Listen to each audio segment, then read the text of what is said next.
Okay, so can you see my slides? Yes, I can. Yes, I see them now. Okay, great. We'll give it another maybe just 2 more minutes and see if more people join, and then we can start. Okay.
Okay, welcome everybody to the 5th parallel session in QCD with heavy flavors. The first speaker is going to be Rafał, who will be talking about intrinsic charm in the nucleon and forward production of charm. So whenever you're ready, Rafał, you have 15 minutes. Okay, so I can start. Yes. Okay, so can you hear me well? Yeah. Yep, I can hear you clearly. Okay, so great. Hello everyone. Today I will be talking about a new constraint on intrinsic charm in the nucleon and forward production of charm from the IceCube Neutrino Observatory. The work it was done in collaboration with Antoni Szczurek and Victor Goncalves. And the results that I'm going to present are collected in the article available on arXiv. The paper is now under review in Physics Letters B. So the high energy cosmic neutrinos constitute excellent cosmic messenger particles, and their detection has been an important goal of astroparticle physics. And having essentially no mass and no electric charge, the neutrino is similar to the photon as an astronomical messenger, except for one important tribute. Its interactions with matter are extremely feeble. Neutrinos reach us from the each of the universe without absorption and with no deflection by magnetic fields. And they interact via the weak force.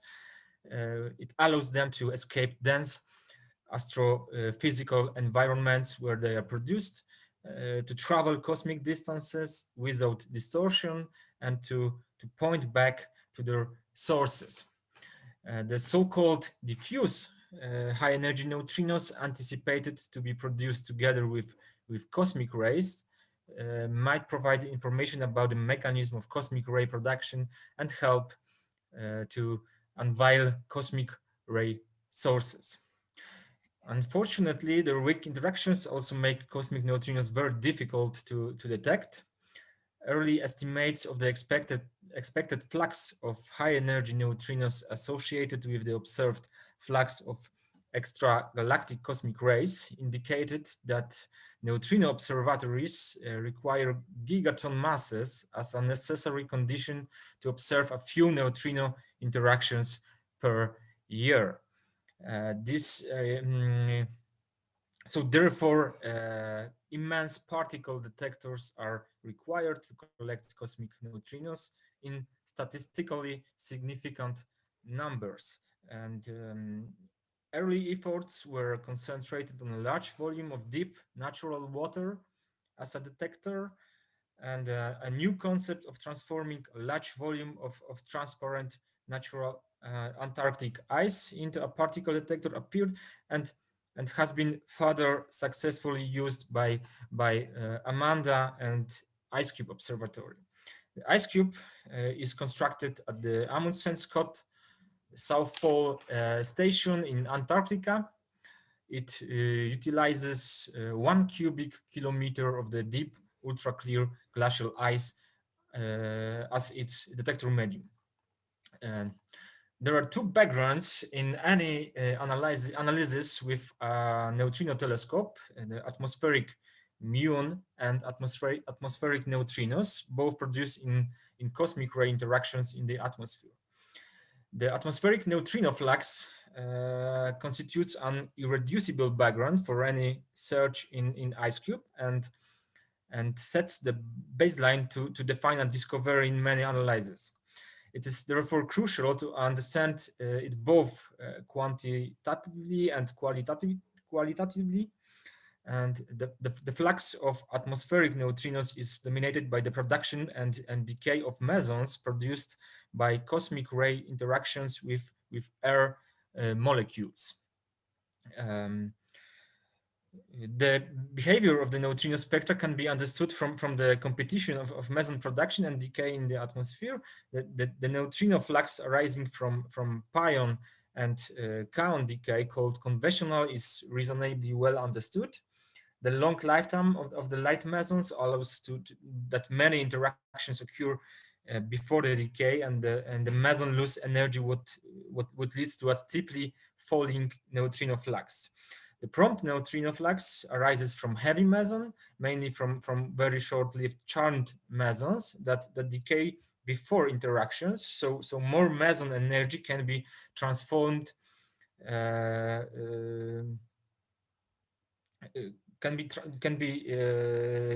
transformed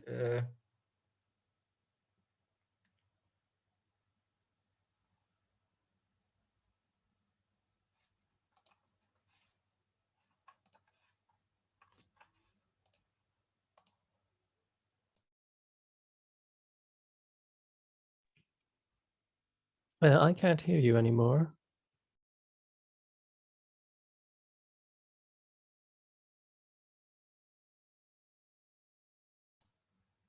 So sorry, I have some problem with my connection.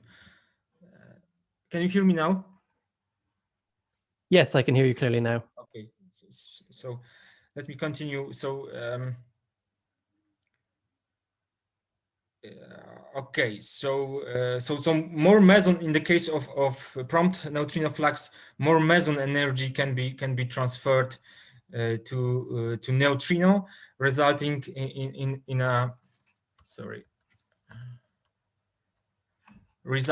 in a more flat neutrino flux.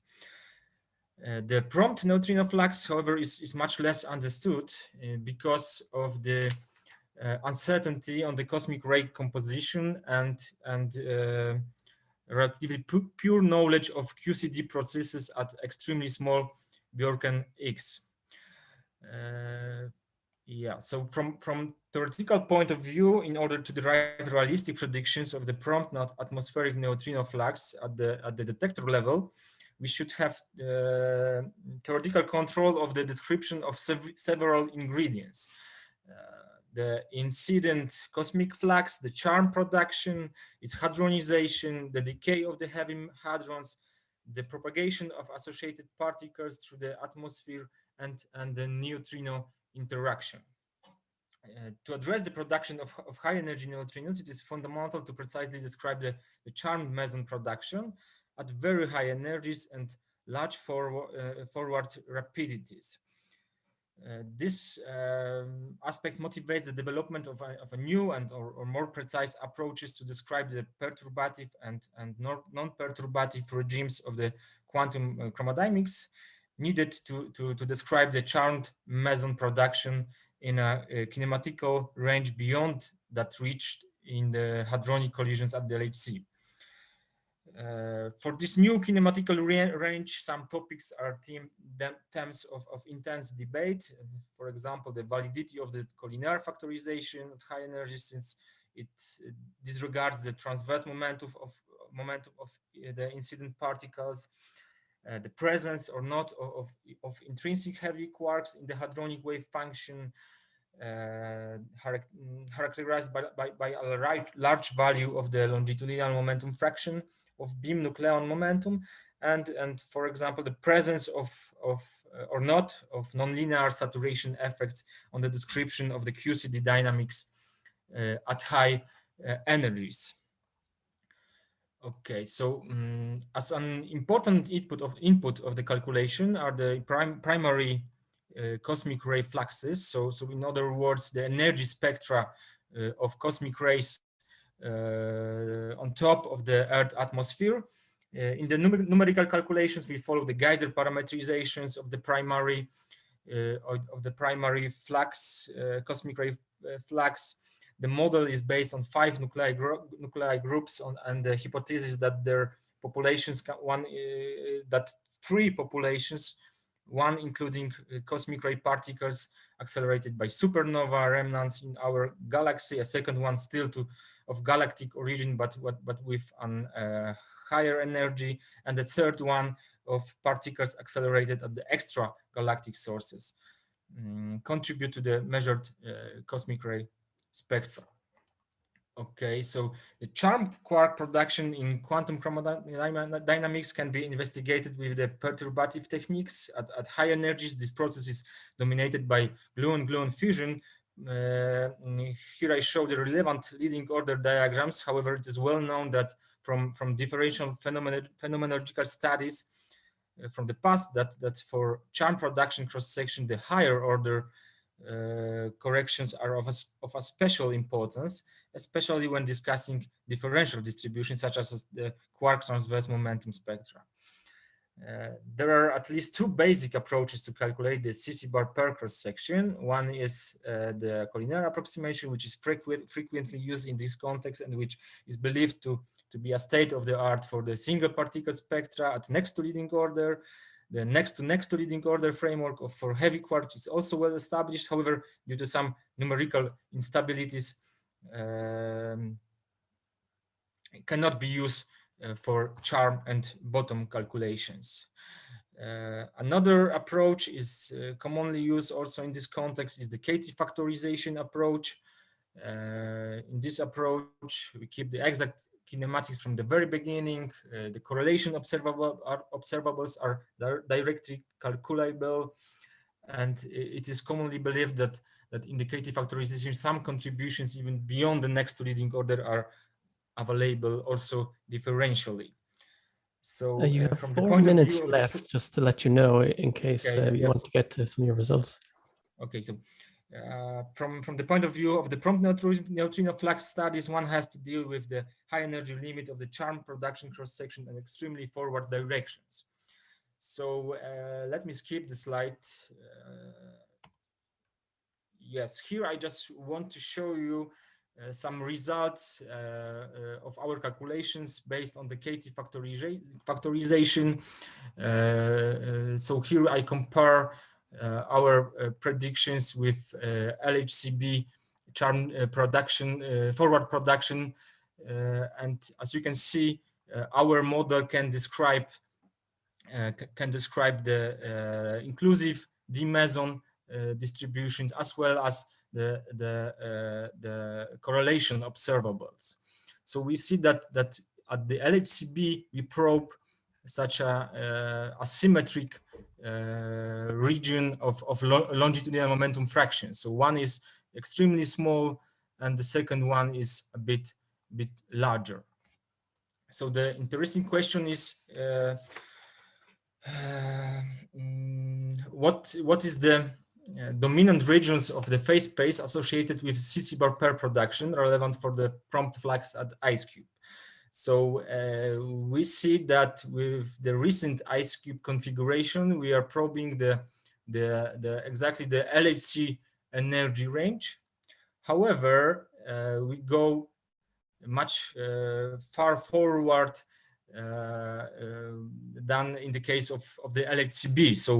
So we can probe extremely small longitudinal momentum fractions on one side and a very large X on the second side. So in IceCube, we really probe the far forward production beyond the LHC range with very asymmetric kinematics.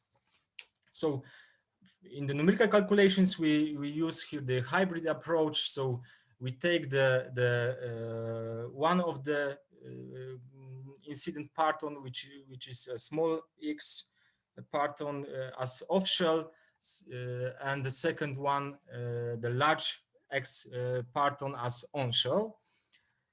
I don't have a time to go into the details.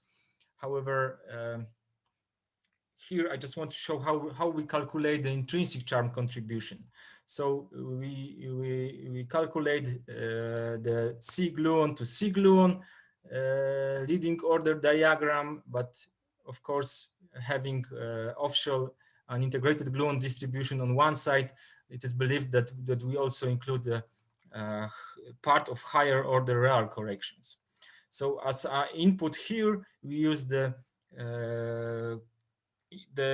intrinsic charm distribution from the CTEC 14 NNLO PDF.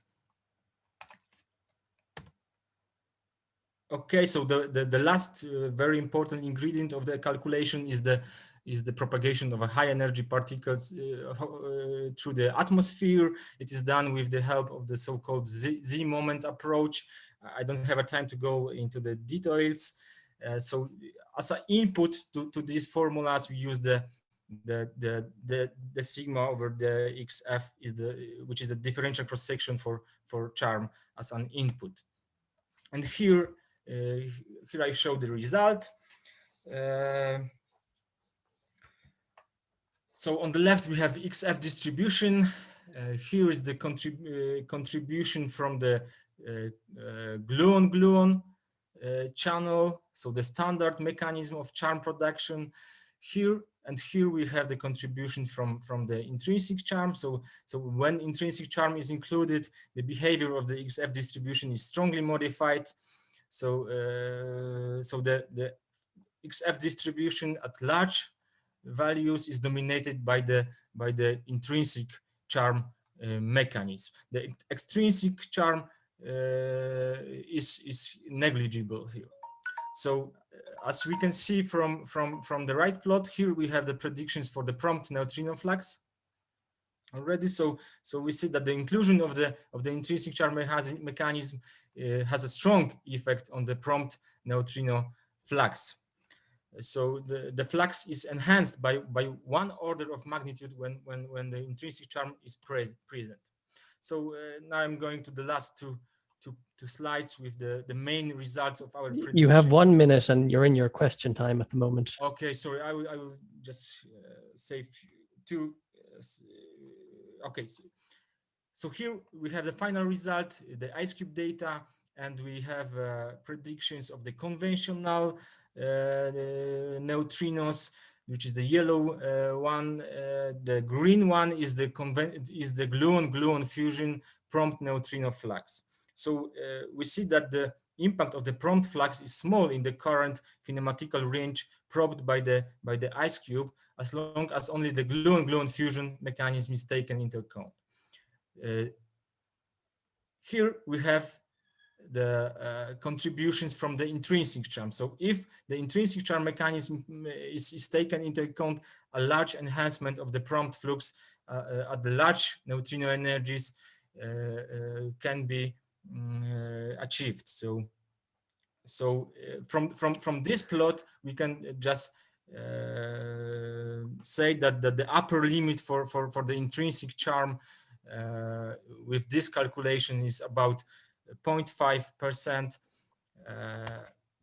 The situation can be slightly different if we include the saturation effect. So now we have nonlinear QCD dynamics for the gluon mechanism. So in this case, the amount of intrinsic charm contribution which is allowed by the IceCube data is even larger, and it's about 1%. So here is my conclusions. I will not go through the yes. Thank you very much for attention. Sorry for not being in time. That's fine. You're just within the question time. So I would say if anyone has a question for Rafał, couldn't we leave it till the end? And we'll come back to it. And now let's move on to the next speaker, Matias. And thank you very much, Rafał, for an interesting talk. If you could stop sharing, would be great. Yes, hello. Can you hear me well? I can hear you, yes. Okay, and can you see my slide? Yep, I can see your slides. So whenever you're ready, 15 minutes. Okay. So, good morning, everyone. I would like to thank the organizer for inviting the Pierre collaboration to participate in this conference. I am Matias Perlin, and I'm going to talk to you about some results of Auger in the particle physics field. So the outline of this presentation is the following. I'm going to start with a brief overview about cosmic rays, air showers, and the Pierre Observatory. Then I talk about how it's measured the proton-proton cross-section and 56 and at the end I present the measurement of muon content of air showers in several ways, which gives one of the major problems in this area, the muon deficit in simulations.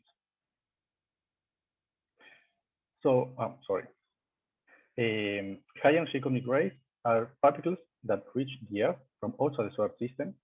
One of the main measurements of cosmic rays is the energy spectrum. The dot on the left shows the energy spectrum measured by Auger combining different detection techniques. The first feature to note is that cosmic rays can reach energies 3 orders of magnitude larger than LHC collisions. So this interaction of these particles cannot be tested by colliders. The spectrum is characterized by some inflection points and the suppression of the flux about above 5 times 10 to 19 eVs confirmed by Auger. If we can measure mass composition, we can do astrophysical interpretation of the spectrum, and for that, there are necessary good models to run simulations. So the plot here on the right, for instance, shows the simulated energy spectrum in terms of mass composition, assuming only extragalactic sources.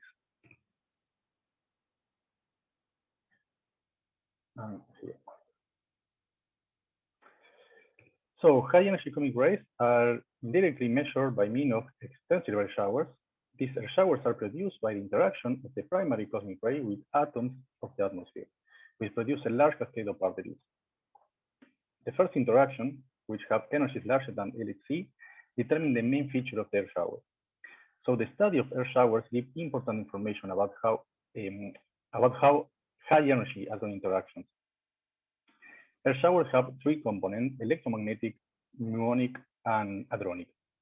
The shower consists of a core of high energy atoms that continually feed the electromagnetic part of the shower, mainly by photons from neutral pion decay. Low energy pions and kaons decay to feed the muonic component.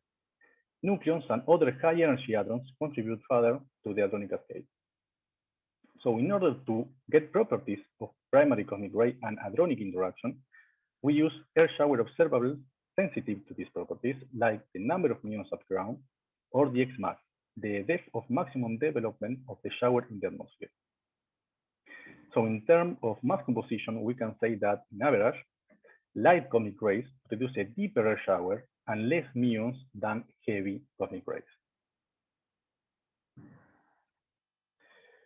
So the most important hadronic properties in air showers, in air shower development are cross-section, multiplicity, elasticity, and the charge ratio, the ratio of neutral and charged pion. This plot shows the impact of these properties, these hadronic properties, on some air shower observables. For instance, the number of muons at ground has a large change if the charge ratio is modified at each hadronic interaction. This line. And while changes in the cross-section produce small changes. The red line here. On the other hand, or also here, Xmax, on Xmax, the cross-section, the red line, has the strongest influence, while it's not influenced by the charge ratio, which is here. On the other hand, looking at the phase space of proton-proton collision, we can see that the particle production, here the blue line, is mainly in the central rapidity region, but the bulk of the energy, the third line, is carried by just a few particles in the forward region. The upper plot shows the range covered by charged and neutral particles detected at LHC, and we can see that forward charged particles here are not measured. And this is a problem for us because these are the particles that arrive to the ground. And this gives large uncertainties in the high energy hadronic model. The WG4 Observatory is located in Argentina and is the largest cosmic ray observatory. It's an hybrid system which combines a large surface detector and a fluorescence detector. The fluorescence detector consists of 27 telescopes placed in 4 locations in the border of the site that measure the fluorescent light emitted during the shower development. At each hadronic interaction, around 1/3 of the energy goes to the electromagnetic component. So most of the primary energy quickly goes into the electromagnetic component, which is eventually dissipated by ionization losses of electrons and positons. So for that reason, we can think the atmosphere as a calorimeter. And in this way, the fluorescence detector provides a calorimetric estimation of the shower energy. The surface detector is formed by 1,660 water Cherenkov station covering an area of 3,000 square kilometers and is used to measure the density and arrival time distribution of the particles at the ground. The Amiga upgrade is located next to a fluorescence detector where 60 water Cherenkov stations form a denser array. So using fluorescence detector, we can measure the average Xmax and its fluctuation, which are mostly dominated by the first interaction, and hence sensitive to nucleus electrosection. These plots show the measured Xmax and the fluctuations and the expected values for proton and ion showers from different models. And we can see how the mass composition changed from light to heavy nucleus with energy. From the Xmax measurement, we can use the tail of the Xmax distribution to calculate proton air cross-section. In order to do that, high quality showers are taken into account and only the 20% most penetrating showers are used since they are mostly proton. This plot shows the fit of the tail for events in this energy range, and this slope is then compared with the proton air cross-section required by models to reproduce it. So in this case, the mean energy of the event is 10 to 18.22 eV, which corresponds to a center of mass energy of 55.5 TeV. And the proton air cross-section is model dependent given the central values of 485.8 millibarn. So this result is shown here, the red point, and in this and is compared to previous measurements and model predictions. And here, the helium showers are the largest source of systematic uncertainty. Then, using the Clover model, proton air cross-section is converted to inelastic proton-proton cross-section, so it can be compared to colliders measurement. One important Auger result is the muon content of air shower. One method is using very inclined showers larger than 60 degrees. In these showers, the electromagnetic component is mostly absorbed, so only muons reach the ground. Here, the left plot shows the muon content of all high-quality events measured by the surface detector as a function of the primary energy measured by the fluorescence detector. The average muon content here and model prediction are shown here on the right, and we can see that there is a larger abundance of muons in data than simulation.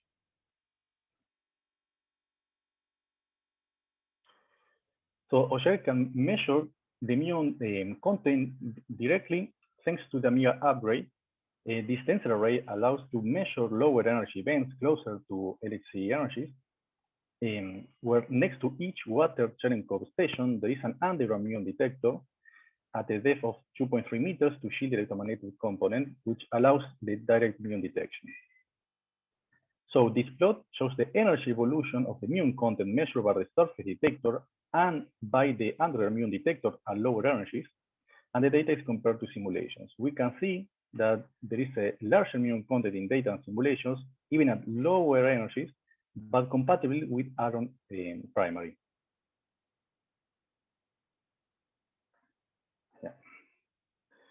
So the situation changed when the measured muon content is compared with the independent measurement of Xmax using the fluorescence detector at fixed energies. In this case, at 10 to 17.5 eV. The muon content in simulation will need to be increased by at least 40% to match the data. A similar result is found at higher energies, in this case 10 to 19 eV, where the muon content is measured by the surface detector for horizontal shower. So there is a large discrepancy between data and simulations, which imply muon deficit in simulations. That is because the simulated Xmax is sensitive to first interaction, while the muon production is sensitive to hadronic interaction at all energies. So the mechanism of muon production into models have to be improved. A recent result is the analysis of the muon fluctuation.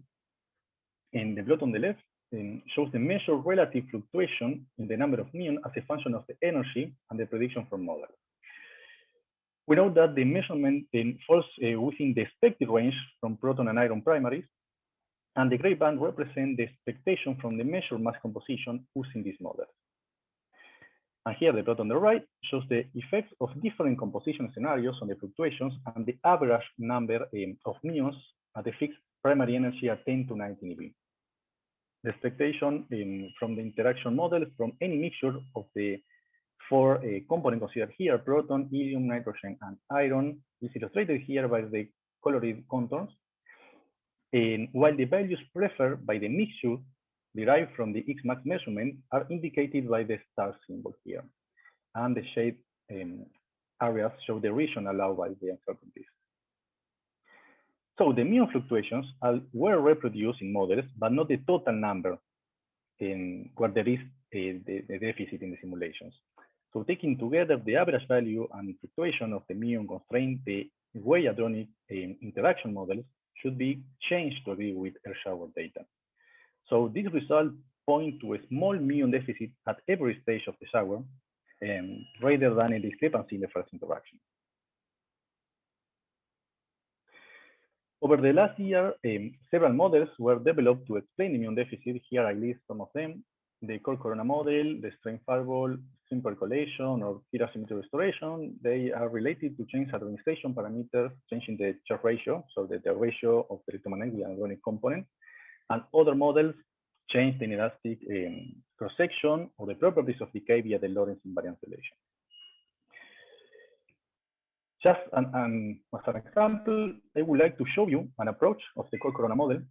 The core corona model is already used in heavy ion physics, where high energy interactions create two different regions. On one hand, the core in red, when the density is larger and hadronized statistically, and on the other hand, the corona, listed in green, where the density is lower and hadronized by standard stream fragmentation. Each one gives different particle ratio because of the use different hadronization mechanism. So the core produces more baryons and less pions than the corona. So the ratio between electromagnetic and hadronic energy in the shower decreases and the number of muons increases. For instance, in the EPO3 model implements a core corona model as a function of the multiplicity.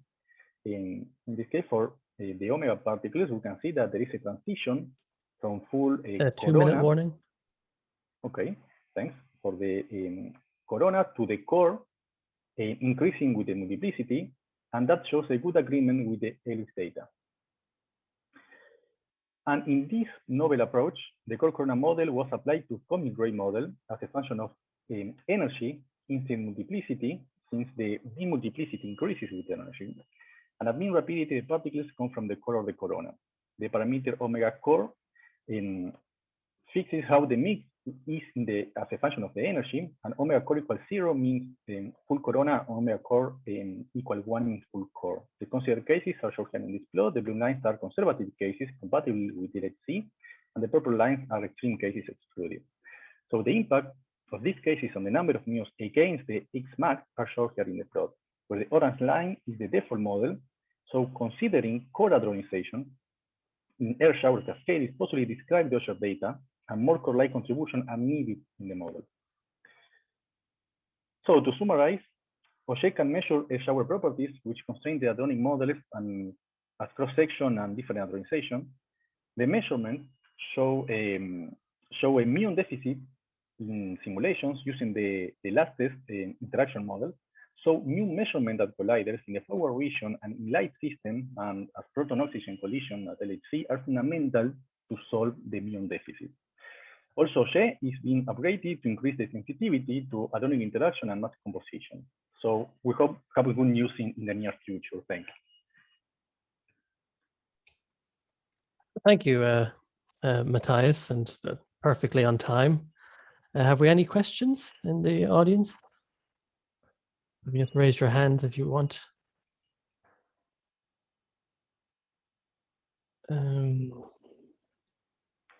Oh, we have one. Ronan, please. Hi, Matias. Very nice talk.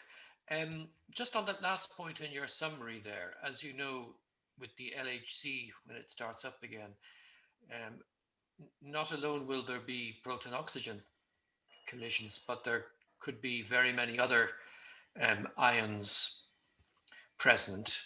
And there's also going to be quite a fixed target program, which will access things at high X. So which measurements are most important for you that we should be doing at the LHC over the next 10 years? Yes, maybe the main problem in the models are the elasticity in the forward region. And so any heavier ion collisions as proton oxygen or other one will help about it. So the problem is, as I showed here, maybe that is not the problem about the energy of the interaction. We need more measurement in the forward region. So, and as the air showers are the collision between this maybe the proton and air, the nucleus in the atmosphere, maybe a proton, as I said, a proton or oxygen or other heavier nucleus will help to improve the model.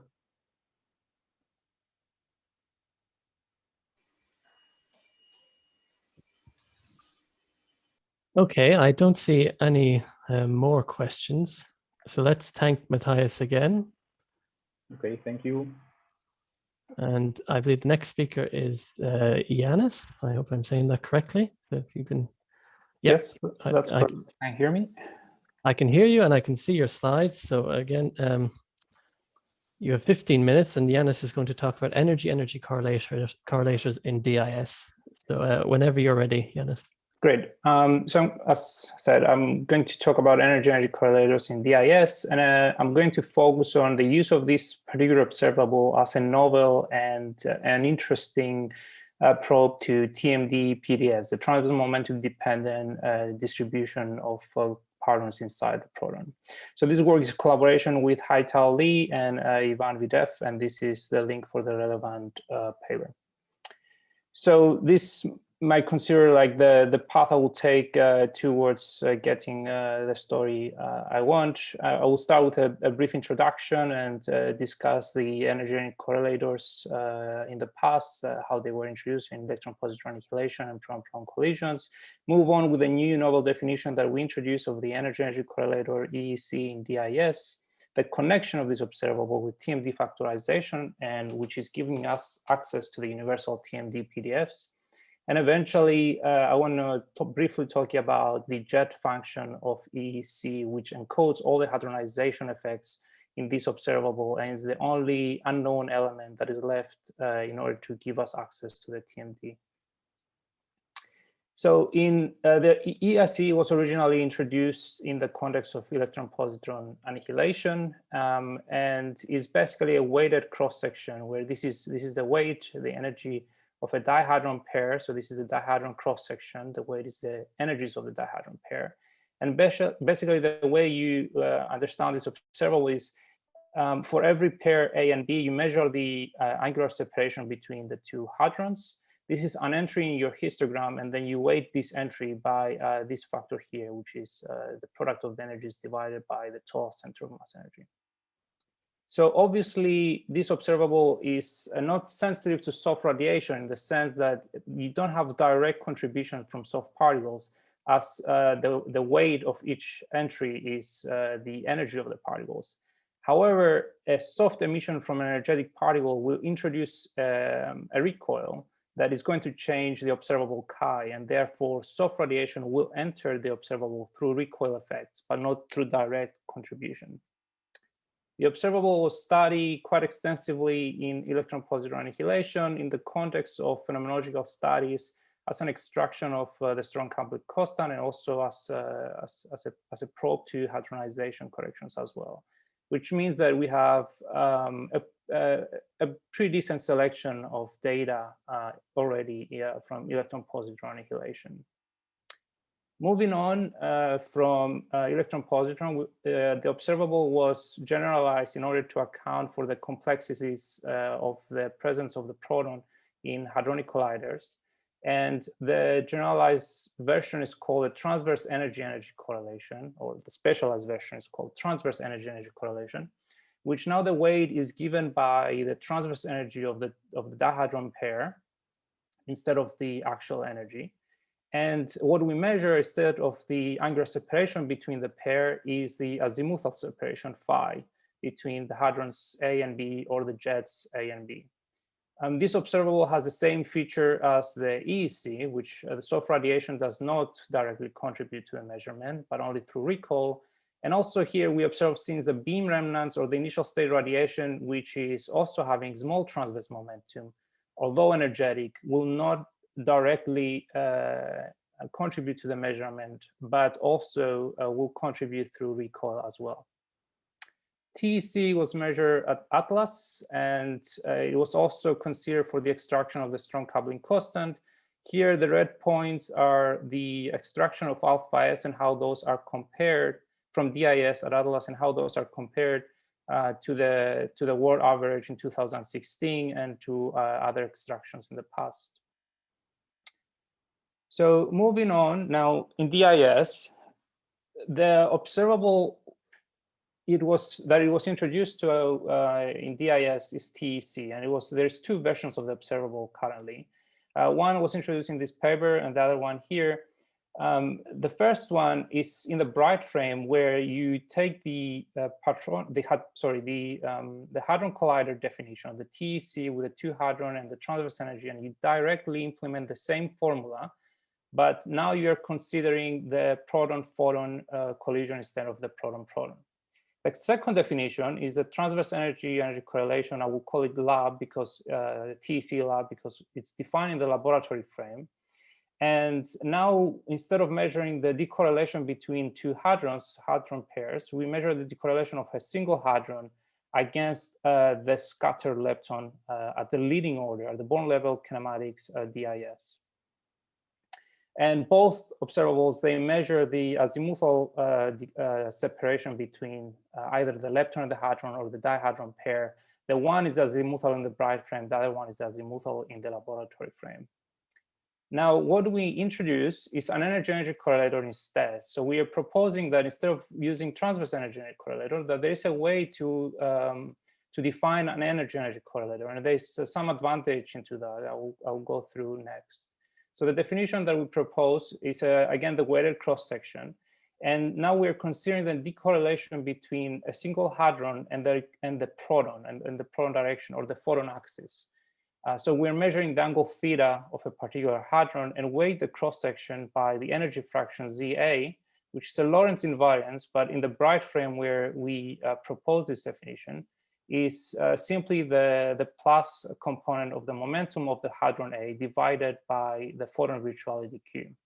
So here we can see, obviously, the soft radiation is suppressed because of the plus component of the momentum, but also anti-collinear radiation is doubly suppressed. So for soft radiation, this ratio here scales as lambda. Then for anti-collinear radiation, initial state radiation, then this scales as lambda square.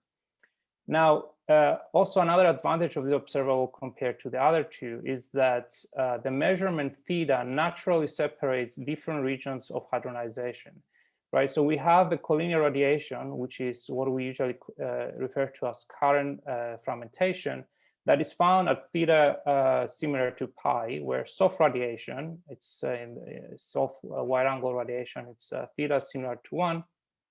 And the anti-collinear radiation, the initial state radiation along with beam remnants, is found in the complete opposite direction at theta similar to 0. So we can easily test that in simulations. So here I have 2 sets of simulations, TEC laboratory frame and the novel observable EEC DIS. What we did is construct the 2 observables for different values of the rapidity cutoffs around the beams in the laboratory frame. So this is the red with 5.5 and all the way down to 3.5 value of the pseudo rapidity. So what we see is that TEC exhibits sensitivity, even though it's suppressed, it's about 5 to 10% in the region where it's supposed to be insensitive to soft radiation, where the new observable EEC is completely insensitive to this cutoff, which tells us that its contributions from soft radiation, initial state radiation, is completely removed from that region and is pushed all the way to the other side, as the definition suggests. So this is, in a way, a test of the fact that the observable behaves as it was expected to, but also demonstrate an experimental advantage of this observable that for a particular rapidity cutoff, the region where we have the enhancement from soft and collinear radiation, it's going to be insensitive to these experimental cutoffs. So now let me turn to the connection of this observable with the TMD factorization. Again, it's focusing this region of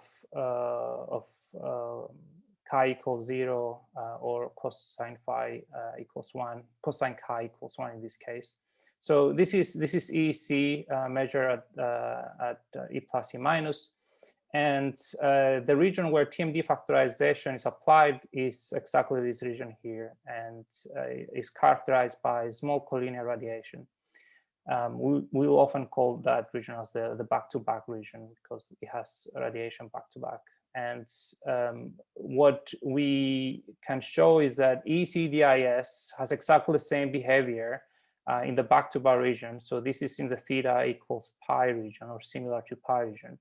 And it can be observed that the observable can be described as a weighted TMD factorization. Particularly, to be more specific, this is the observable written in terms of the TMD factorization. So it involves a hard function and a bone level cross section. And then we have a convolution between the TMD PDFs, the universal TMD PDFs that appear in semi-inclusive DIS or TMD Joule-Yang cross-section, and then an object that we call the EEC jet function. Now, this EEC jet function is exactly the same jet function, the same matrix element that appears in EEC electron-positron annihilation. So then we have the object that we want to find out information about, the TMD PDF, and then a function that we can measure from E plus E minus. Then we can also use the factorization theorem in order to write the jet function, the EEC jet function, in terms of the TMD fragmentation functions. And again, this is the TMD fragmentation functions and universal TMD fragmentation functions that appear in semi-inclusive DIS. Note, though, that this factorization theorem, the jet function, does not involve the energy hadron that appears in DIS. So this is an advantage that this observable has. Does not introduce a correlation between the energy fractions ZH and the other kinematic variables that appear in the cross section. So with this factorization theorem, we basically have all the ingredients to construct the observable up to next leading logarithmic accuracy. And we also introduced to this accuracy the power corrections to the factorization theorem up to next to leading order. So I mean, this is a factorization theorem that takes some corrections, the power corrections, and those can be extracted from the full QCD cross section. So we calculate those numerically using this numerical package, and basically this is the histograms that we show here. And these power corrections can be introduced in order to correct the observable in the region where the factorization theorem does not hold anymore. So we can split the region into a summation region, if you like, and a fixed story region where power corrections become important. Now I want to move on to the jet function, and everything that we did until this point was purely perturbative. So what happens with hadronization? Obviously, this is a hadronic observable. We observe hadrons. So to discuss that, we start with a jet function, and we expand the EC jet function in terms of the TMD fragmentation functions. Then we perform an operator product expansion in this TMD fragmentation function, and we ignore the first corrections to the operator product expansion, and then we use the sum rules from fragmentation function in order to extract the perturbative perturbative jet function.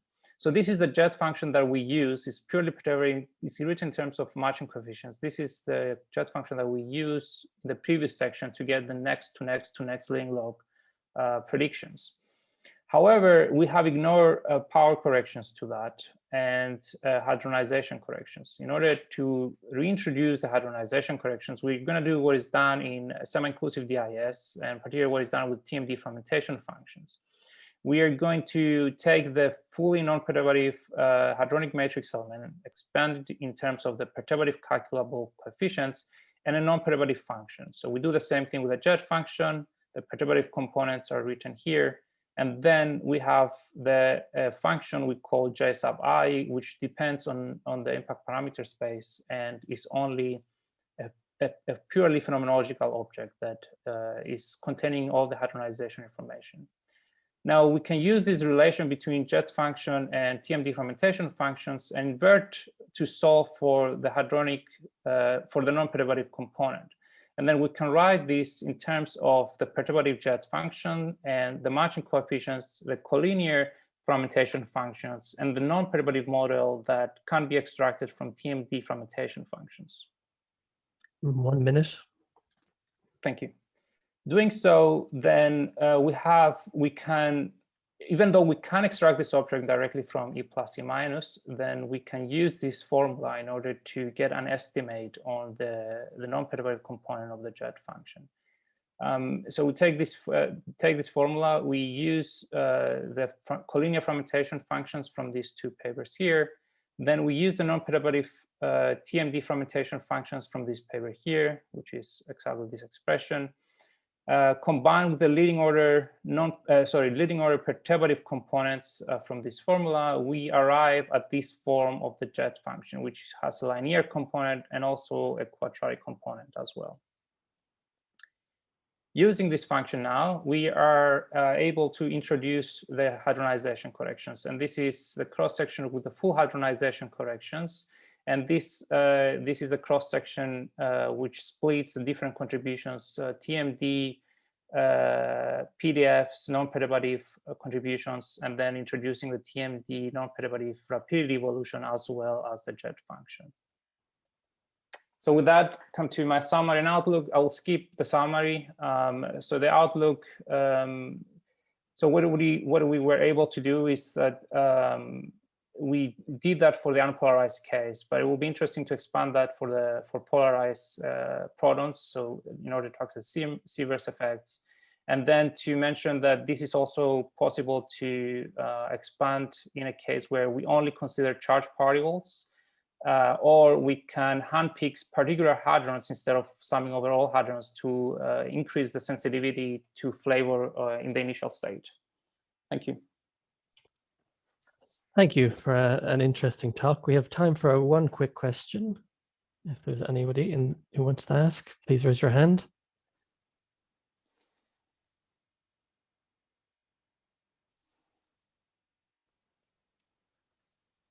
Okay, I don't see anybody. So thank you again, Yanis, and we'll move on to our next speaker, who is Jordan.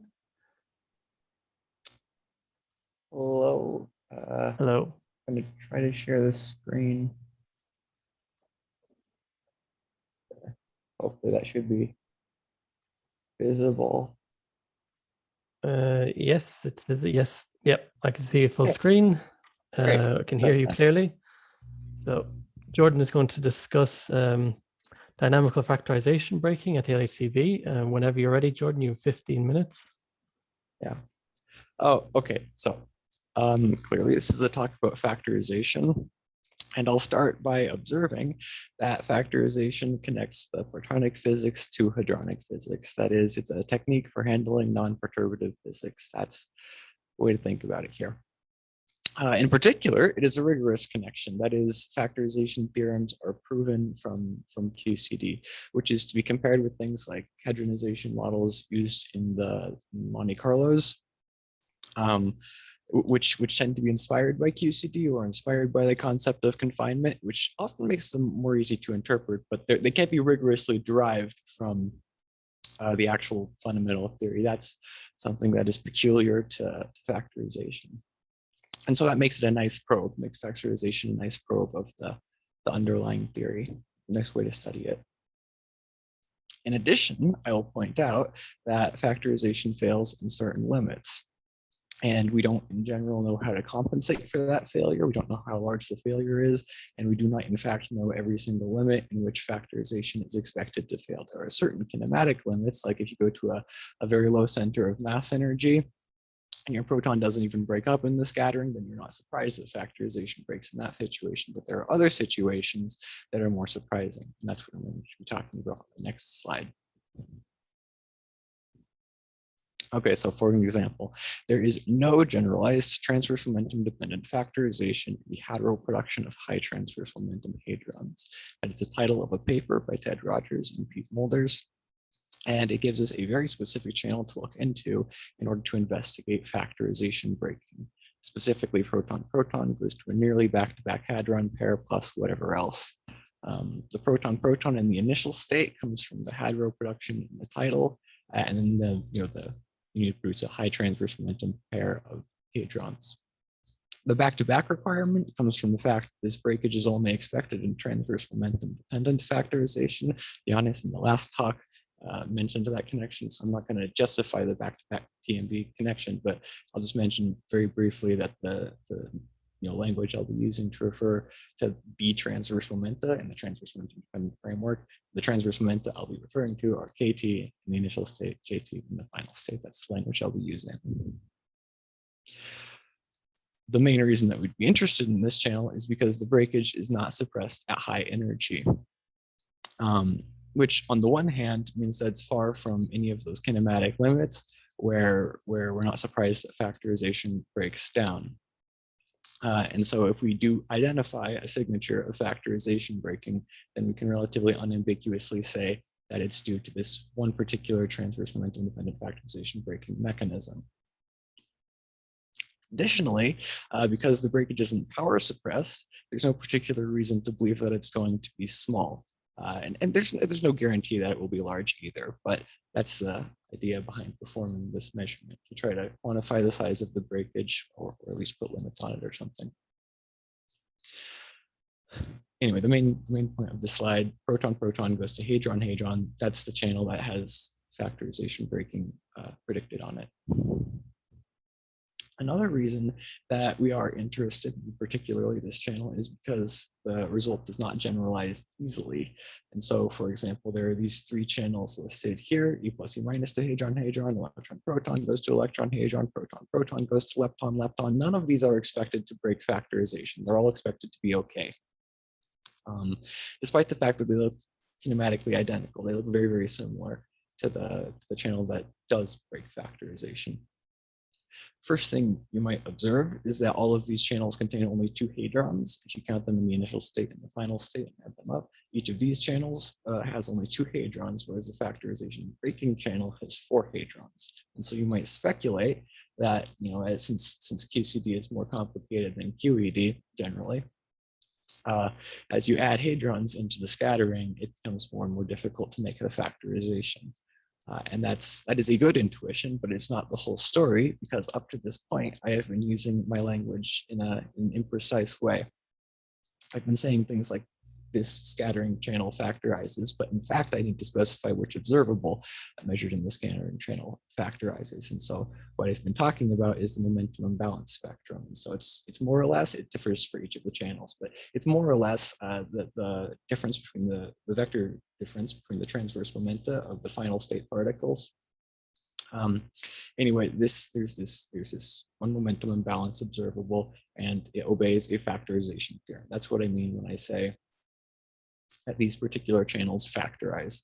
And it's not just the momentum imbalance spectrum. There's potentially an entire family of very similar looking observables, infrared single differential observables, many of which could factorize for these channels, but the jury is still out on exactly which ones do and which ones do not.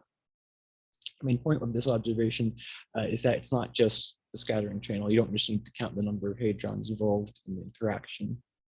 You also need to know what you're measuring. And it's not even enough just to know which observable you're looking at. You also need to know the kinematic region and what you're trying to measure the observable. And so, for example, in the factorization breaking channel, the dihadron production, in the back-to-back limit where you need to apply transverse momentum dependent factorization, that doesn't work. You can't actually write down a factorization theorem for that. That's rigorously correct. But in the wide angle limit, when the hadrons are not back-to-back, then you can write down a collinear factorization formula, and that is expected to work. And so it's not just the observable or the scattering channel. You also need to know the kinematic region. And it gets very complicated. That's the main message from this whole slide. It gets very complicated, and this result is very difficult to generalize. It's very difficult to develop an intuition for what should factorize and what shouldn't. And it's not just that it's difficult to develop an intuition, but the information is out there. There is in fact no authoritative list of which observables factorize under which frameworks, and there's no general set of rules that I can use to determine which observables factorize, with the exception of QCD. And that's how most of these things work right now. For each observable that you want to know whether or not it factorizes, for each observable you need to write a new proof. And sometimes you can get entire classes of observables in one proof, but for the most part, it's a case-by-case basis thing. And this advancement on this front, research on this front, the development of a list like this or something similar, would be something that I'd be excited to see in the future. And that's one reason why I believe that this channel, this research is interesting. Okay, that was on the theory front, but on our side, on the experiment side, next thing that we want to be doing is make measurements in Z hadron production at LHCb. What I've been talking about so far is dihadron production, since that's explicitly what appears in the Rogers-Mulders paper. And so on the one hand, you can think that this is a nice control channel. It's just a nice channel to compare against, since factorization will likely break in a different way for Z hadron production as it does for dihadron production. But also this channel is of some interest by itself because factorization is also expected to break for this channel. And so it's not just a control, it also has some interest on its own. I said we're doing this measurement at LHCb, and that is because the experiment with which I am affiliated is LHCb. They're fully instrumented in the forward region with everything that I need to do the measurement. And in particular, also, they have low pileup at the experiment. They intentionally run their beams at a lower luminosity so that they don't have so many simultaneous interactions in the vertex region. And that really helps actually to do precision jet studies, in particular correlational studies. It helps to reduce the background. There were talks on Monday and Wednesday by Charlotte van Hulst and Soo-Kyun Lee about other LHCb studies. Hopefully you've got those. Additionally, I'll remark that LHCb already has performed several measurements in the Z-jet channel, sometimes treating the Z and jet as monolithic objects and sometimes looking at the jet substructure. And so they're capable of doing a measurement like this. Okay, the main observable in this analysis that's going to happen at LHCb, the main observable is going to be the hadronic cross-section bent thrice differentially in the three kinematic variables listed on this slide. So I'm going to talk about each of them in the coming slides in more detail. But there's Q, the hard scale. There's Z, the fragmentation variable. And there's P out, which is kind of like QT or KT. It's a momentum imbalance thing. And it's represented by this red arrow in the diagram here. So it's a measure of how out of balance this hadron is with the Z boson. In words, P out probes the transverse momenta generated by showers, long-range dynamics in the initial state and final state. And that is important because factorization is not expected to break in a collinear framework. It's only expected to break down in a transverse momentum-dependent framework in the back-to-back limit. And so if we ignore KT and JT, we won't be sensitive. If we ignore these momentum imbalances, we will not be sensitive to the factorization breaking. And so P out is the thing we're measuring in order to be sensitive to the factorization breaking. Q, the hard scale, probes the evolution of these P out distributions. And so the idea behind this is that the evolution depends on factorization, or factorization is in some sense equivalent to the fact that evolution works.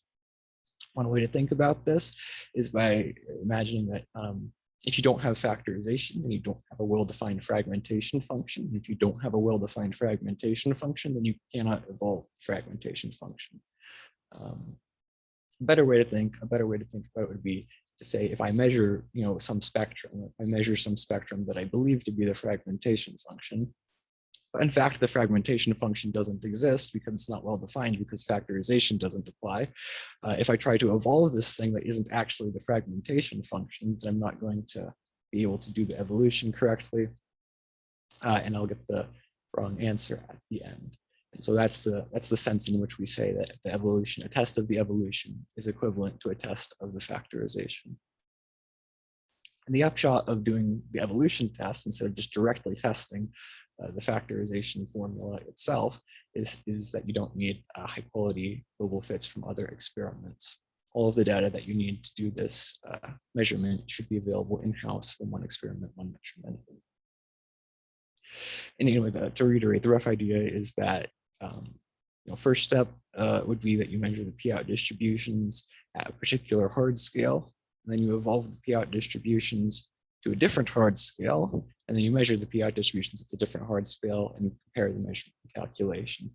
And if the measurement and calculation do not match, then you've managed to quantify factorization breaking, or at least that's one measure. That's one measure of the size, the magnitude of the factorization breaking. As a note, I will say that the Q squared lever arm that we have is between 100 and 250 GeV, more or less, divided into several bins. Finally, there is Z, which is used to control for fragmentation. The main point being that you can exclude extremely low and extremely high Z regions if you need to do theoretical comparisons. And so, for instance, if in order to do a comparison at Z of a part in 100, you'd need to do a resummation to some crazy high logarithmic accuracy, and the tools to do that resummation do not presently exist. And you can just exclude this bin. Is that the 5-minute warning? Anyway, 2-minute warning. Yes. 2-minute warning. Thank you. Then you can just exclude this bin, and just do a theoretical comparison with the rest of the bins. Okay, that was just a quick recap of the kinematics. So that's the plan. That's the plan for the observable at LHCb. I'll also say that Phoenix has data available with gamma hadron and dihadron correlations. So they do not have jet reconstruction. They don't have the ability to do jet reconstruction at that experiment. And so they use different kinematic variables. In particular, they use a transverse momentum instead of an invariant mass scale. And they have a different version of their momentum fraction. And so real quick, I won't go in detail over the plot, but the basic idea is these are P-out distributions. They peak at 0 and they fall off away from 0. In the core region, they look like a Gaussian. Further away from the core region, they don't look so much like a Gaussian. So these, the colors are just different hard scales. Anyway, P-out distributions look like peaks at 0. If you look at the width of the P-out distributions as a function of the hard scale, then you can see that the widths increase as a function of the hard scale. And that's not qualitatively surprising. As you increase the energy available to the, this scattering, then you expect the widths to increase. You expect the P-out distributions to get wider or harder. That's qualitatively not surprising. Quantitatively, there hasn't been no calculation up to this point. to determine whether or not this is consistent with transverse momentum dependent factorization. Okay, that was all. So in summary, we want to quantify the breakdown of transverse momentum dependent factorization, which is a fundamental but as yet unverified prediction of QCD. If there are two sentences that you take away from this presentation, it should be first, factorization has a rigorous connection to QCD, which makes it a good probe of QCD. And two, there is no list of observables which either do or do not factorize. And the development of such a list is something that I think would be surprising and is the point of doing this research. Data that might be sensitive to the breakage already exists. They come from Phoenix, and they probe the breakage via CSS Kohlenstoff-Sterman evolution. More measurements from LHCb will probe a different energy and rapidity range, and most importantly, they'll be able to use jets to get a more accurate probes of the momentum fraction C and the hard scale Q. So that was all I had to say. If there are comments or questions, I take them now. Thank you. Thank you, Jordan. And we do have time for questions. So if anyone would like to ask or raise a hand. Yeah, I have a question. Yeah, please go ahead. I'm Haitao. So my question is that, do you know whether there's a theory prediction for the P out and Z distribution? I know that there, I mean, okay, it's whether or not there's a theory measurement, a prediction for the P out or Z distribution. I mean, to some degree, you can compute a fragmentation function in theory, and also to some degree, you can, I think there's like KMR, there are different names for transverse momentum distributions that are available that are, I don't know how much they're theoretically, from first principle, and how much they build on data, and how much they rely on trying to make some sort of connection between collinear Cartan distribution functions and just sort of, extend that into a transverse momentum dependent framework. I don't. Okay, another question. So you use all the hadrons in the event, so not just the hadrons outside the jet or inside the jet? No, it's generally hadrons that are kind of more or less inside the jet. It's not necessarily the hadrons that are clustered into the jet, but most of these measurements include some sort of angular cut to guarantee that the hadrons will be more or less back to back with the Z, which isn't that important. Actually, we could use all of them because it would only make an effect on the very small P out region at very small Z if we included everything, but we do technically make azimuthal cuts. Okay, thank you. Okay, and there's one more question in the chat, if it could be very brief. Zinnin? Yes, it's very brief. In fact, if you are looking at nucleus target, like proton nuclear interaction or electron nuclear, I see there's further breakdown because you have PD broadened due to multiple scattering. Yeah, I think Phoenix also has its measurements in proton wide collections, but Yes, Phoenix made those measurements. We made those measurements in P aluminum and P golds that are published from Phoenix as well. Okay, thank you. So again, Jordan, thank you for an interesting talk. We move on to our second last speaker, who is Kay, I believe. Hi, can you hear me? I can hear you, yes. Okay, now I try to share my screen. Yes, okay, it looks good.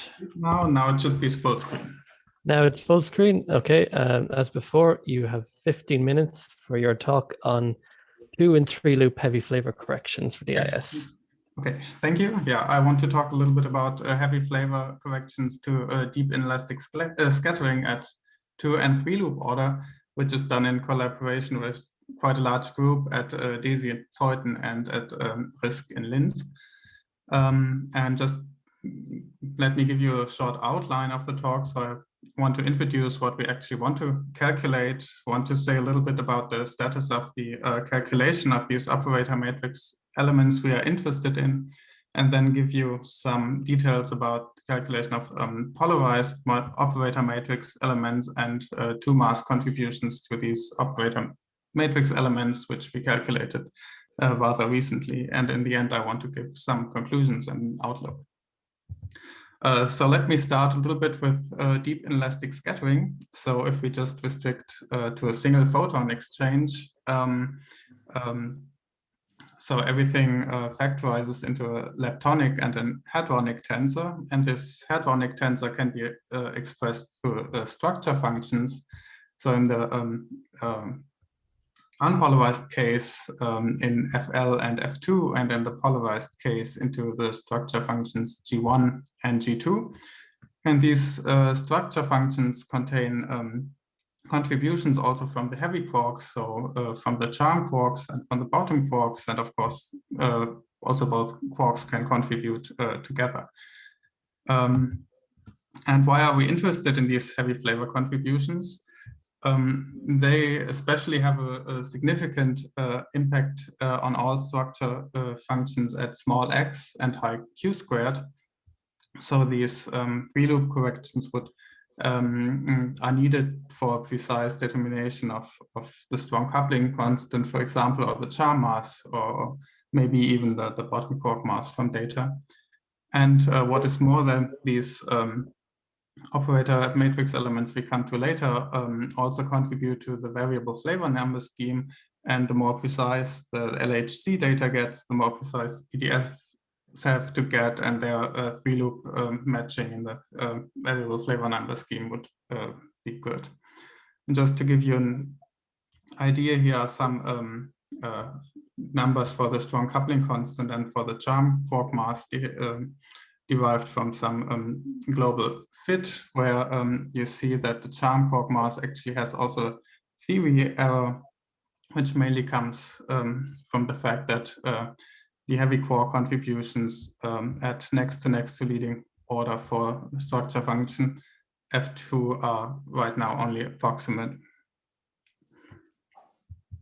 Okay, then just our setup a little bit. So the factorization we are using here is at twist 2, that the structure functions generally factorize into a perturbative Wilson coefficient and in non-perturbative parton distribution functions. And here this factorize in form of this Mellin convolution here.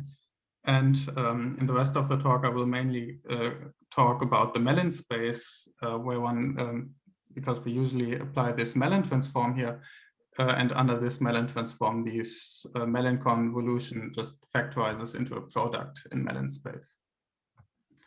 And to go on with the factorization a little bit, so we have these Wilson coefficients, which and they have contributions from only the light flavors and also from the heavy flavors like charm and bottom.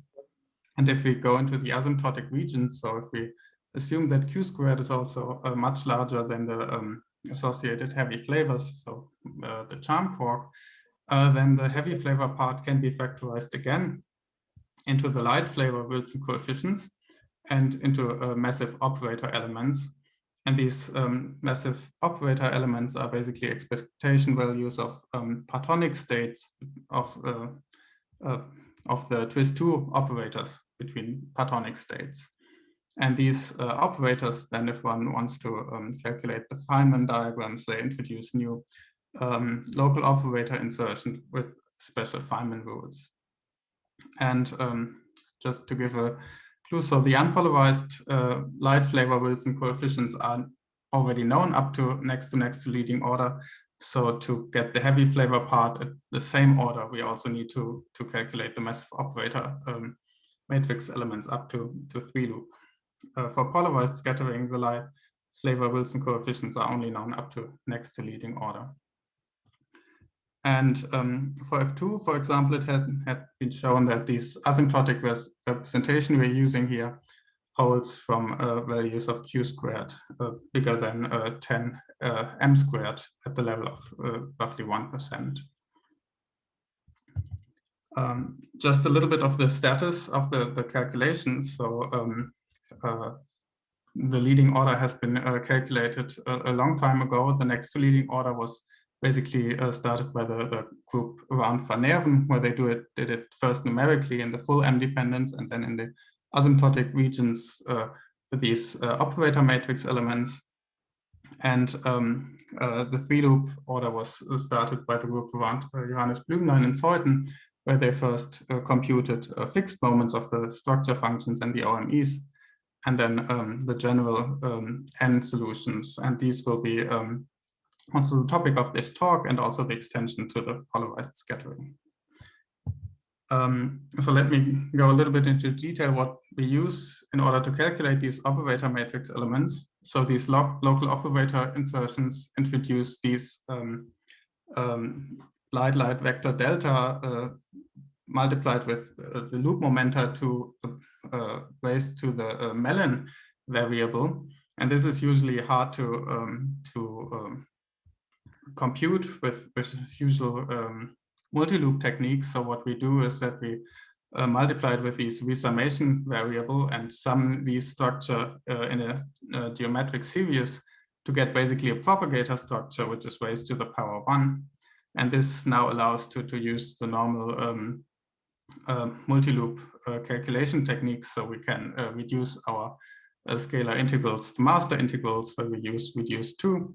And then these master integrals can be calculated by different techniques, for example, direct integration with Mellin-Barnes techniques or hypergeometric function techniques. Or because we now have these variable t in here, we can also derive differential equations in this variable and calculate the master integrals. A more recent approach is also to just from the differential equations calculate a very large number of moments, and then we construct the all n result from these large number of moments through guessing and solving recurrence relations. And all these methods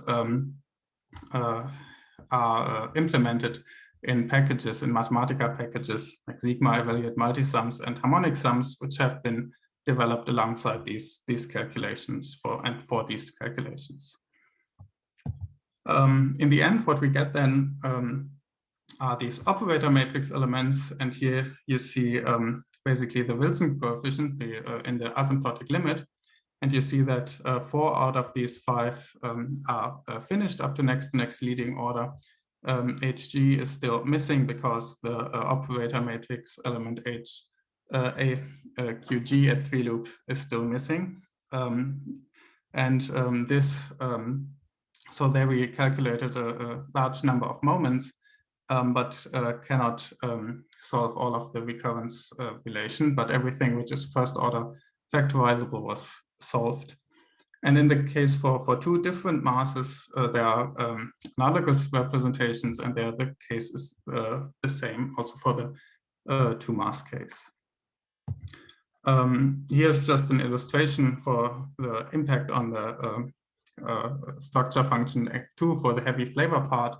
And here you see that the 3rd order correction to Hg is still missing, which is a pity because this is also the structure function with the Wilson coefficient, which has the largest impact on F2.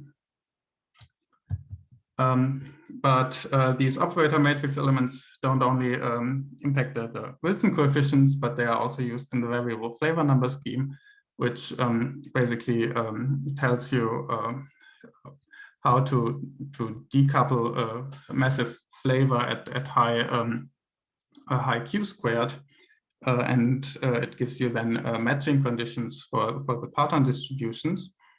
And here the status is quite the same. So we have most of the operator matrix elements except of HAQG. Oh, sorry. And AGG is known in Mellin space, but not yet in X space. Then let me come to the polarized OMEs. So for polarized scattering, the 2-loop operator matrix elements have been calculated before, just for the Wilson coefficients, not for the variable flavor number scheme. And one reason why this was not also done at 3 loops was that these calculations often relied on tensor decomposition in order to arrive to consistently arrive at the Larin scheme. And at 2 loop, this is still manageable. At 3 loops, this gets prohibitively expensive if you have to do a tensor decomposition.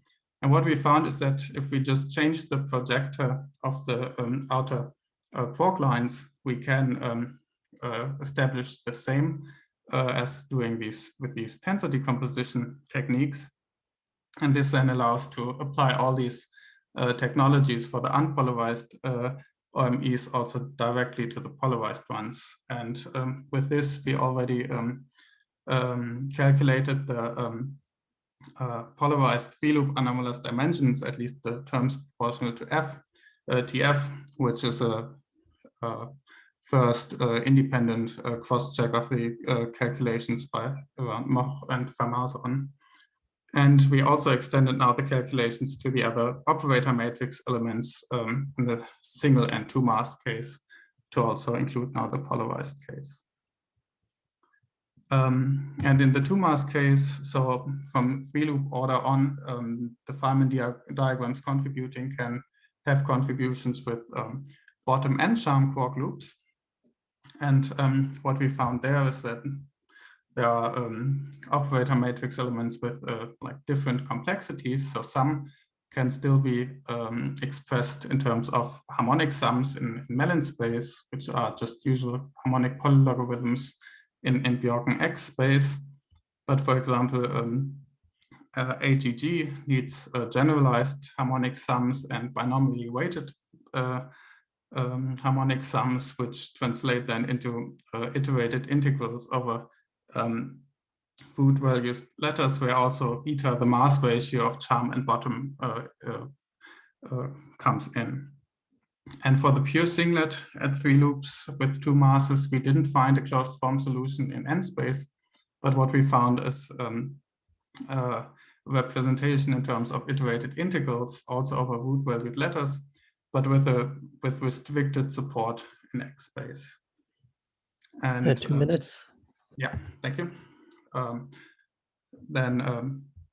Okay, this is just a result of AGG, so the 2 mass contributions where you see these generalized harmonic sums and binomially weighted sums contributing, and also some spurious poles at non-integer values of n, which we checked all drop out again.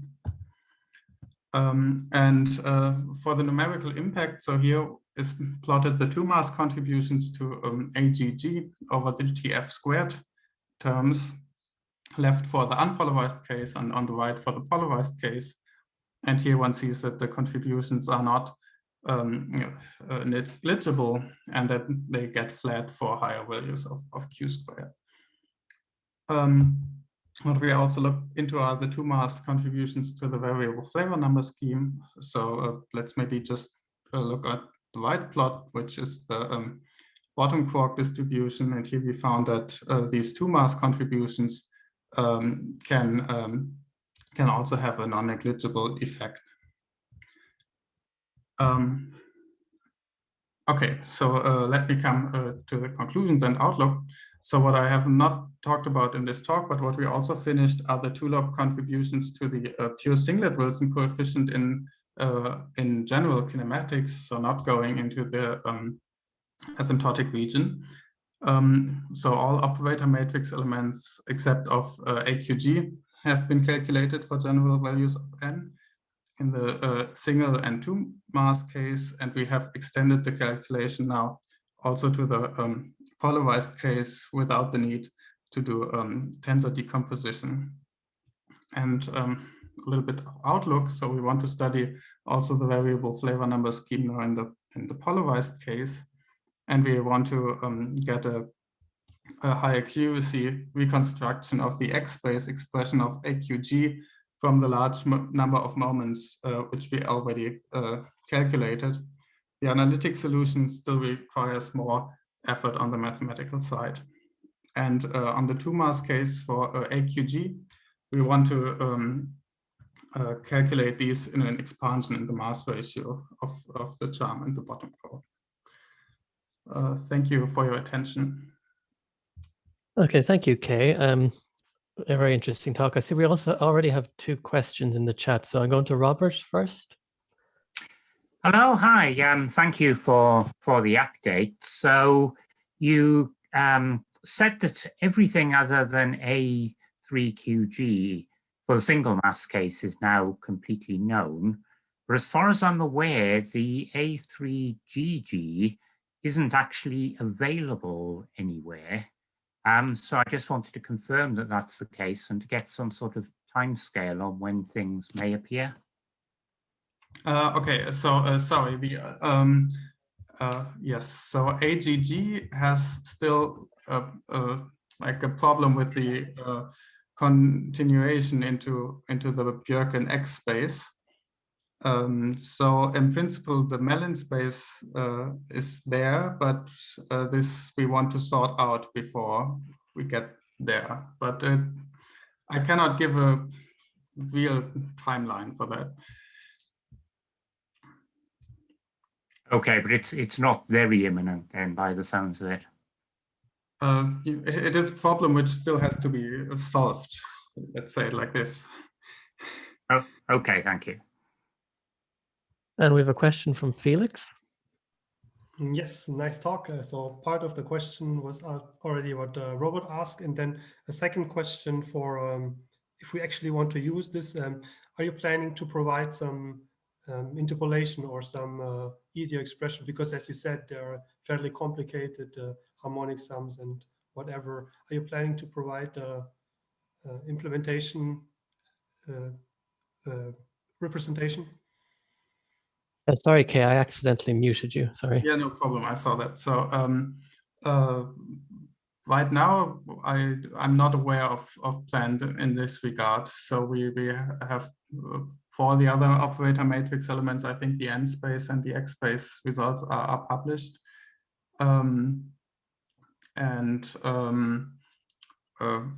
Yes, we don't plan on providing.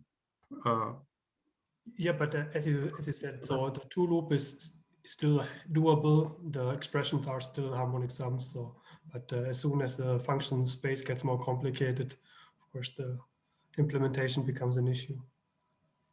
Yes, this is true. One can definitely talk about this, but there may be good to know what you would want to have, and then one can probably do something in this direction. Okay, I will ask you on chat. Yeah, that would be great. Yes, I think that not for here. Yeah. Okay, thank you, Kay. Very interesting talk. And we come to our last speaker now of the session, Taya. Yes, I'm here. Oh, you're here. Okay. All right, can you see my screen? Yeah, I can see your screen. I can hear you. It's all right. And now it's full screen. Okay. Right. All right. Thank you. I'm Taya Chetry from Mississippi State University, and I'm going to talk about hadronization of Lambda hyperons using class 6 EG2 data, which I'll talk about more. So let me begin with what the hadronization process is. So after the virtual photon hard scattering, the struck quark propagates in the nuclear medium. And because it's a colored object, it emits gluons. The quarks then neutralizes its color charge, also known as the pre-hadron, which eventually evolves into a fully addressed hadron. So this process is known as the hadronization.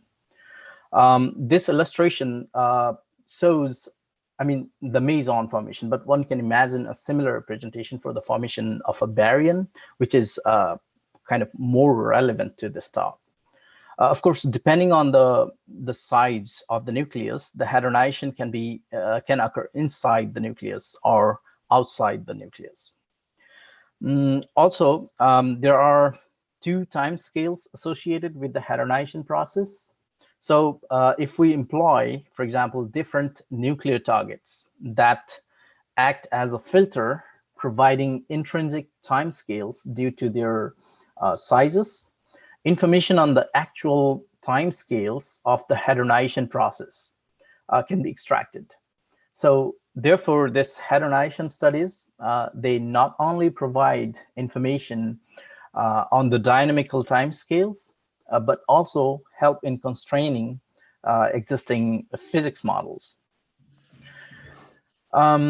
So I put up this slide for completeness to share different important variables associated with the series Lambda production, the understanding of which is important to extract our experimental observables.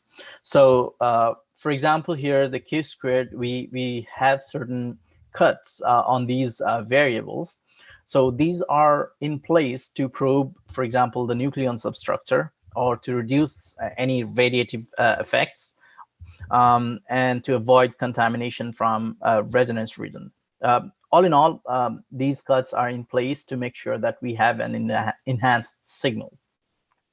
All right, so what are we measuring? So we are interested in measuring the multiplicity ratio and the transverse momentum broadening of the lambda hyperons given by these relations here.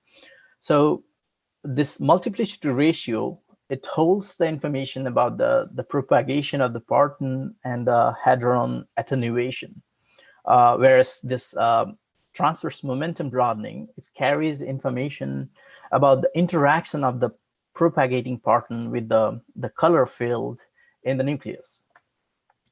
Let me take a step back and talk about what is there already studied historically. So the only study on the baryon hadronization is from Hermes with a 27 GeV positron beam, where they measured the multiplicity ratio of the proton and the antiproton. I mean, the results are good. For the first time, a clear trend of more attenuation at higher G values is seen. However, at low Z, we can still see some drop, which is not regular. So which could be due to large absorption due to the contribution from the target fragmentation, making this sector or the baryons all the way more interesting. So not just mesons, the baryons are also something that we can look up to and study. In terms of PT broadening, there is no baryon studies yet. So I put up from the transverse momentum broadening results for pions and kaons, again from Hermes. So these are in fact important studies, and they do present information on hadronization, but at the same time, they pose new questions as well. For example, these are two size dependencies, but we see similar effect. There is no difference between A 1/3 and A 2/3. I mean, why is that? These questions actually motivate us to look and study them even more. So what I'm going to present is today deals with the Hyperon channel, which was possible due to the data from the class 6 detector at Jefferson Lab. So it delivered up to 6 GeV of electron beam. Now it's upgraded to 12 GeV. The experimental hall where this class detector was housed is the hall B. And there are different components to the class detector that aid in the particle identification and, for example, the vertex reconstruction. The results to be presented in this talk are based on the EZ2 experiment, where we had a dual target setup. So this cartoon here shows the setup where we can see the liquid target, the reference foil, and the solid target along the beam line. So this is the actual photograph of the target system.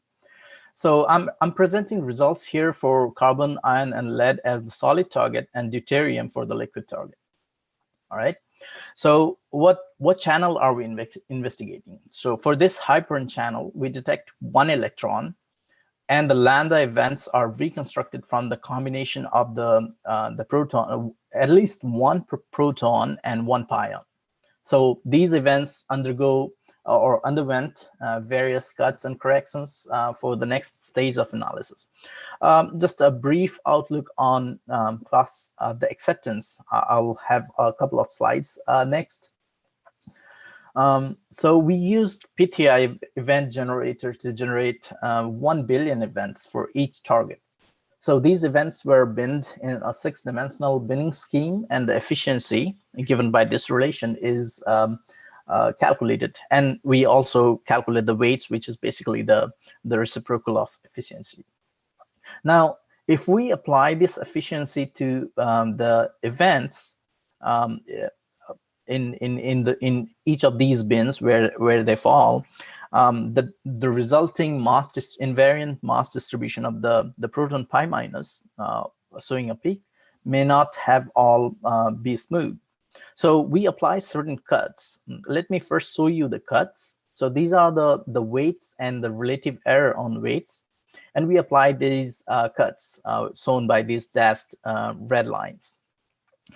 So what's the effect of these cuts on the distribution? So on the top panel, I'm showing here from the solid, iron solid, or iron, the invariant mass distributions in different six different G bins.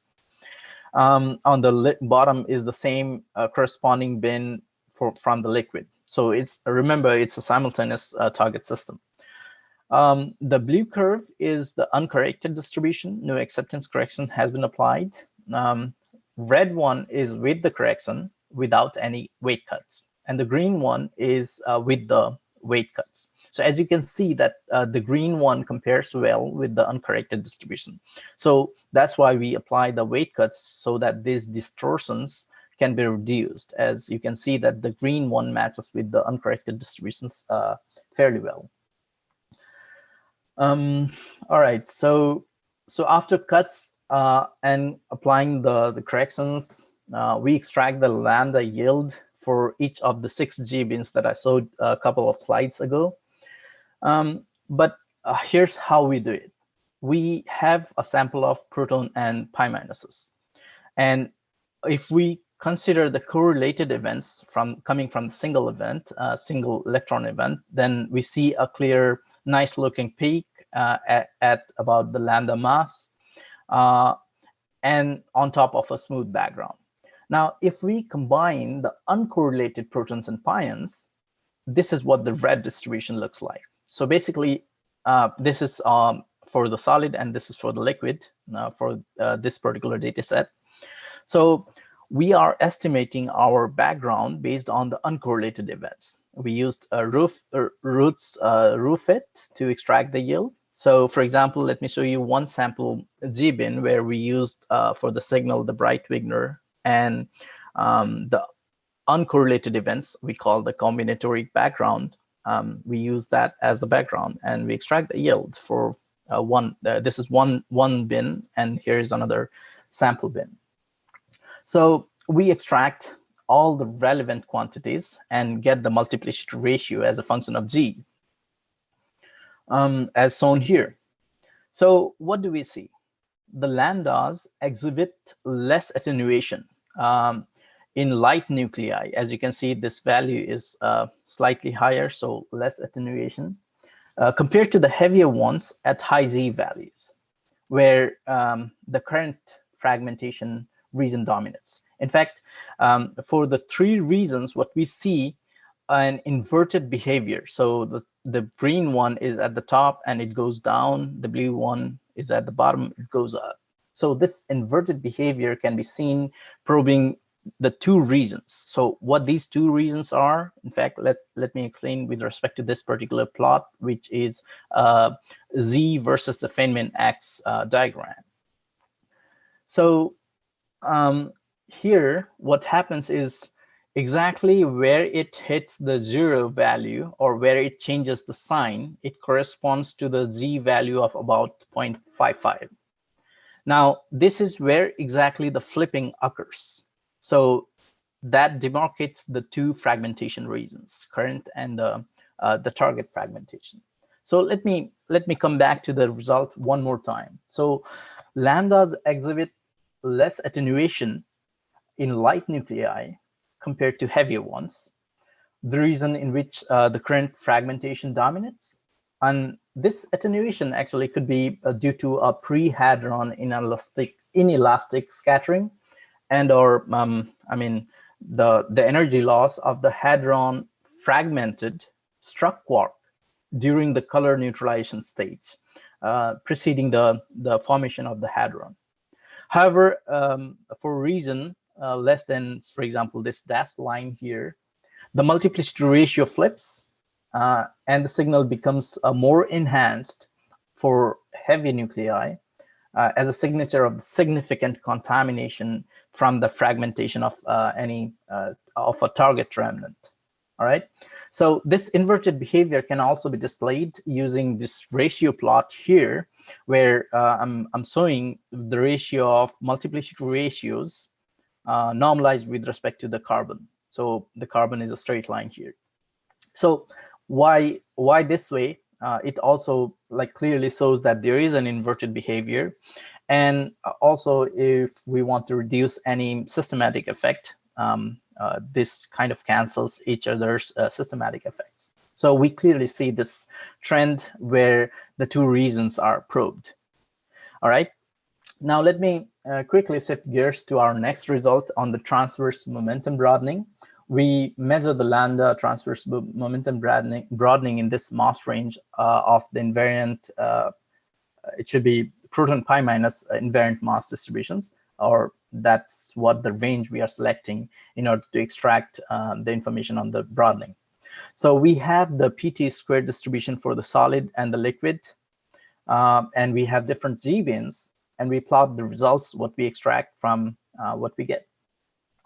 So what we observe is that there is more broadening in general for all targets at high G values. So which is indicative of the fact that the interaction of the propagating struck quark with the color field in the nucleus during the neutralization and the elastic scattering of the pre-hadron and the lambda. Also, if we look at the size dependence, there is more enhancement for the heavier nuclei. We expect this. Now, this result is consistent with the size dependence of this broadening performed by other experiments using the same data set. They studied the pion studies. So this is consistent. This trend signifies that the production time is within the nuclear medium. However, the broadening is much larger than in that of the meson channels. All right, if we compare the results from class or from Hermes. So this could be due to the fact that the virtual photon, instead of being absorbed by a single quark, is possibly absorbed by a diquark, which means that the propagating colored diquark has a sizable mass and an extended how shall I say, a QCD color field compared to a single quark, leading then to how shall I say, more in medium interactions, and that's why this enhancement occurs in bigger nuclei. And we performed certain systematic studies. Here's a list. Of course, this is not an exhaustive list, but we expect the total systematic effect to be about like 10 to 15%. Right now, in the order of we are in the order of like close to 10%, but we still have some more systematics to be performed. But in any case, we don't expect anything beyond this. So this is all good. In summary, this is the first ever hadronization study performed on lambda hyperons that probes the two fragmentation regions. Our results are consistent with other meson channels studied in using the same data set, and even the PT broadening, the trend is similar to what Hermes saw. And we are also working on, so what I presented today is just a one-dimensional study. So we are also working on the multiplicity ratio for other variables as well, other dependencies also. So with this, I'll stop here and take any questions. Thank you for your attention. Thank you for an interesting talk. Have we any questions? If you want to raise your hand in the chat.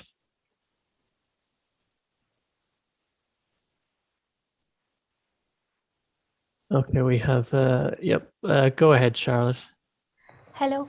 I remember from the Hermes papers, there was, when they were observing the kaon behavior, they were discussing that inside the nucleon, there could be a production of, so because there are protons inside the nucleon, so there could be, I think, an interaction producing a lambda K pair. So I was wondering if in your measurements, instead of, well, these are already very nice, and the multidimensional ones will also be very nice. But I was wondering if there are some plans to look at lambda production in correlation with another particle. Maybe that could also learn something about the absorption and interaction mechanism inside the nuclei. Right, of course. I mean, as I mentioned, that this is just a one-dimensional study. Right now we are just looking as a function of the variable z. But we are also expecting we want to finish this off and then look at other dependencies of the multiplicity ratio. So this is, as I mentioned, that this is in our outlook, and we are working on that one. But I agree, this has to be studied because this is a very interesting channel. Okay, but apart from the kinematic variables, do you also plan to look at lambda production in correlation with kaons, for example? Looking at two particles. So right now, I mean, we haven't thought about this, but I'll take your suggestion into account, and perhaps we'll discuss about this more. Okay, thank you. All right, thanks. Any other questions? I don't see anything. So again, let's thank our speaker for an excellent talk. And I want to thank all the speakers in today's session. And considering now, I believe it's lunchtime in the States, I will close this parallel session. Thank you all for coming. Thank you. Enjoy your lunch.